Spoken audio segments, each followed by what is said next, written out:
Assalamualaikum warahmatullahi wabarakatuh. Halo rekan-rekan profesional dan juga milenials, apa kabar? Senang sekali saya Pucat Saldi bisa kembali menjumpai Anda di materi terbaru saya, yaitu Jangan Bersedih, Badai Pasti Berlalu. Sebelum memulai materi ini, alangkah baiknya jika Anda subscribe terlebih dahulu, like, share, dan juga komen, agar materi ini bisa bermanfaat bagi banyak orang. Rekan-rekan profesional dan juga milenials, jangan bersedih, karena badai pasti berlalu. Dalam ensiklopedia Al-Quran terungkap seorang alim mengartikan kata ini sebagai lawan kata syahadah atau kebahagiaan.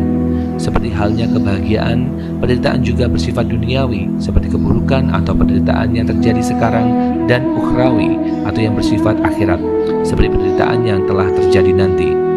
Al-Quran menggunakan istilah syakhiyah dalam berbagai perubahan bentuk.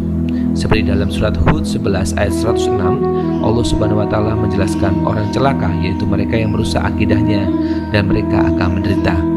Mereka yang mengikuti orang-orang sesat maka akan berkelimang dosa.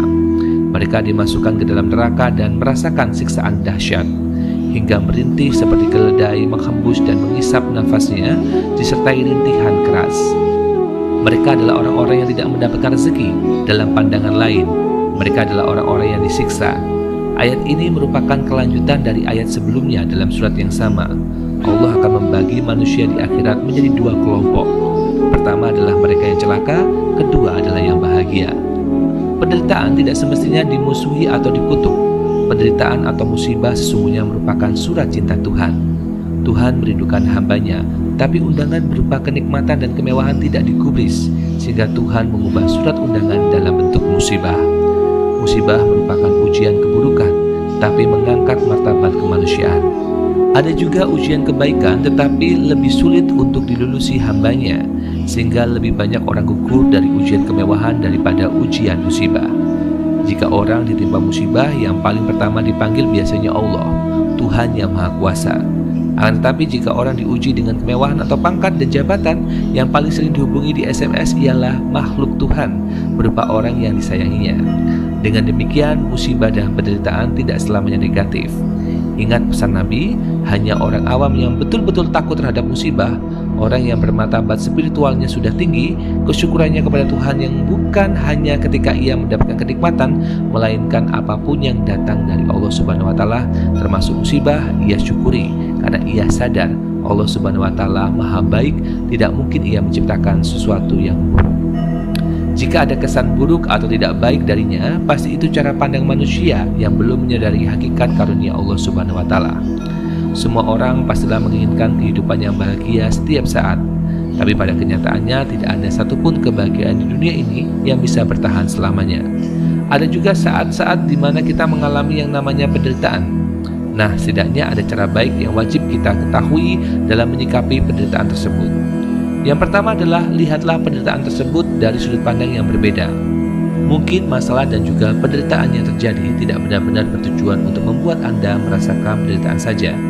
Ada hal-hal yang bisa Anda pelajari dari setiap penderitaan yang dirasakan. Kalau Anda mau mencoba untuk melihat dari sudut pandang yang berbeda, mungkin saja penderitaan tersebut memberikan pelajaran penting yang berguna sebagai bekal dalam menjalani hidup ini. Mungkin juga penderitaan tersebut berasal dari kesalahan sendiri, sehingga dari situ Anda bisa belajar untuk tidak melakukan kesalahan yang sama. Lantas yang kedua adalah segera berfokus pada solusi, bukan pada penderitaan yang sedang Anda alami. Seringkali kita terlalu berkutat pada masalah dan juga penderitaan hidup yang kita alami. Kadang cukup banyak orang yang terlalu mendramatisir penderitaan yang ia alami, sehingga bukan jalan keluar atau solusi yang ia usahakan untuk mengatasi penderitaan tersebut. Akhirnya penderitaan semakin berat ia rasakan. Poin yang ketiga adalah cobalah belajar untuk melepaskan. Penderitaan yang Anda alami akan terasa semakin berat kalau Anda tidak belajar untuk melepas. Melepas di sini maksudnya adalah Anda merasa ikhlas dan tidak terikat pada hal-hal yang sebenarnya membuat Anda menderita. Saat Anda terlalu berharap, disitulah Anda harus belajar menerima bahwa ada kemungkinan kenyataan itu jauh dari harapan Anda. Kalau hal itu benar-benar terjadi, maka belajar melepaskan merupakan cara yang bijak untuk mengurangi penderitaan yang Anda rasakan. Nah, rekan-rekan profesional dan juga milenial, itulah materi yang saya sampaikan pada kesempatan kali ini, yaitu jangan bersedih, badai pasti berlalu. Semoga materi ini bisa memberikan berkah dan juga manfaat bagi Anda dan juga keluarga tercinta, dan tentunya bisa memberikan semangat bagi Anda untuk terus berjuang dan juga mengatasi permasalahan dalam kehidupan Anda. Kita jumpa lagi dalam kesempatan. Wassalamualaikum warahmatullahi wabarakatuh.